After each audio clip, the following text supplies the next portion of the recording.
idol, mga ka-hunter. Matagal na naman tayong hindi nakapangati. Balik tayo sa bagong spot, mga idol. Susubukan natin, mga ka-hunter, balikan yung mga alpas dito.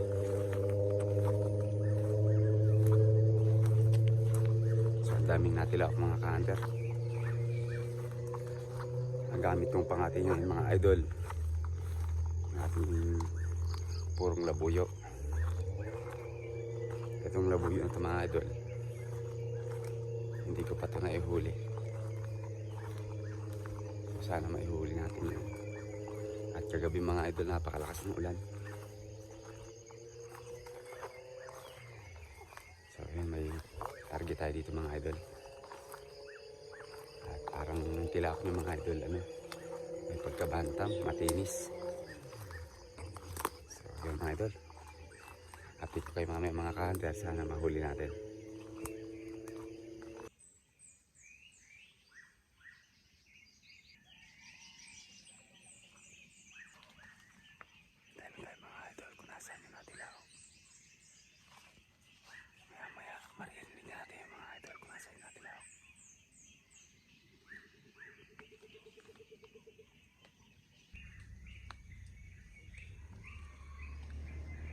So may natila ako na sa taas, mga ka-hunter. Subukan natin puntahan yung mga idol. Nandun banda, medyo malayo ng konti, nandiyan sa taas.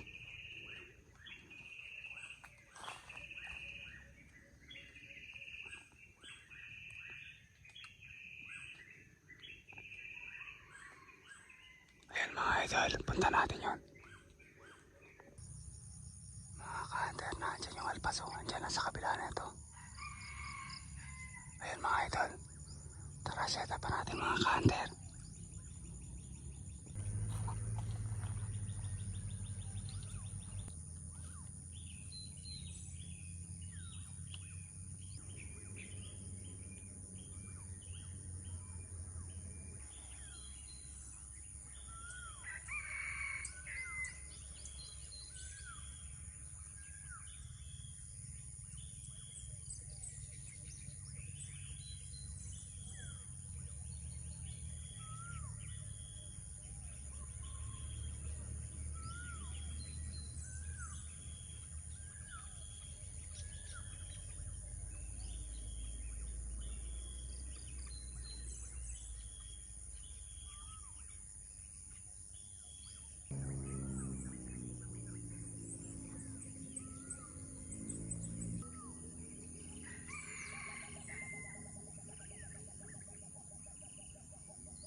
So ayun mga ka-hunter, hindi natin napalapit yung alpas. Andito na yung alpas kanina mga idol. Andito lang, yan. Magulang na yung mga idol, kaso ay lumapit sa pangati natin. Ayun ko ba sa area na ito mga idol, yung mga labuyo dito parang ano, dala yata sila. Yung tagpas mga idol na kinakatay ko nung karaan, andun pa sa dulo dun. So yun nga pala mga idol, kung matatandaan yung mga idol doon sa area na yon, kung saan natilawak yung alpas, may mga palabay ako dati doon na kinabit pero tinanggal ko na rin mga idol.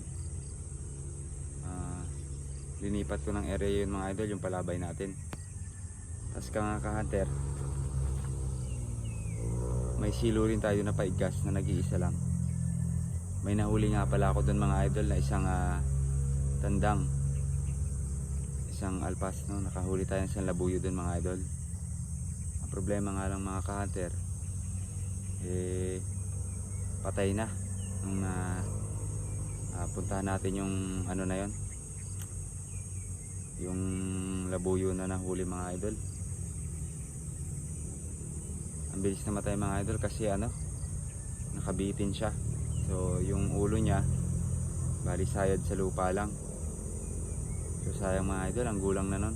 Ayun yung isa sa kinakati ko doon na malapit lang doon sa pangati natin. Kung matatandaan yung mga idol, nung nangati ako doon, may natila ako sa kanya na malapit at ang gamit natin nun ay si Goldie.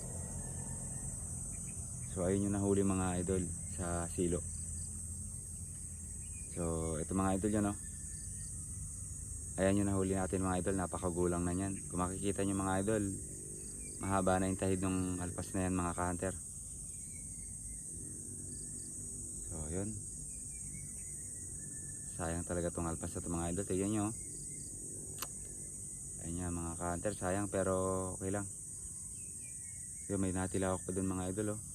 Bali naririnig natilawak dun mga idol kung saan ako nag-set up dati ng palabay at yung mga kinakati ko dun dati. Dalawa pa yung naandun, andun pa yung tagpas at saka may isa pang natilawak dun na magulang na rin. So yun mga idol, sayang dito lang sa kanina mga idol, oh, yung natilawak dito ng kinakati natin. Dito lang mga ka-hunter, malapit lang sa sana.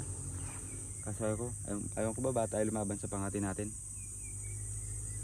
Ang daming natilawak pa rin mga ka-hunter. Dito sa harap ko may natilawak dito, meron din doon. Dito sayang.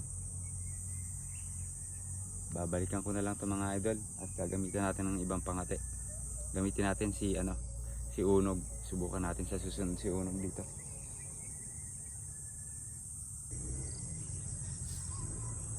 Ayun, yung tagpas mga idol, naririnig ko dito. Tumitilawak doon. So ayun mga ka-hunter, at hindi na naman tayo nakahuli ngayong araw. Pero okay lang mga idol, ang mahalaga na i-update ko kayo sa ating labuyo hunting mga ka-hunter. So yun, ingat tayong lahat mga idol at sana makahuli pa tayo kasi sabi sa balita medyo matagal pa daw tong tag-araw. Magkakaroon daw ng El Nino, so matagal pa tong tag-araw mga idol. Pero dito sa amin mga ka-hunter, naulan na. Ayaw ko lang sa inyo mga idol kung naulan na rin ba dyan. So yun, hanggang dito na mga ka-hunter. At pasensya na kayo dahil hindi tayo nakahuli na naman. So mga idol, bawi tayo sa susunod. Ang oras ngayon mga idol is nasa 7 mahigit na to, mga 7:30 na. So ingat tayo lahat mga ka-hunter.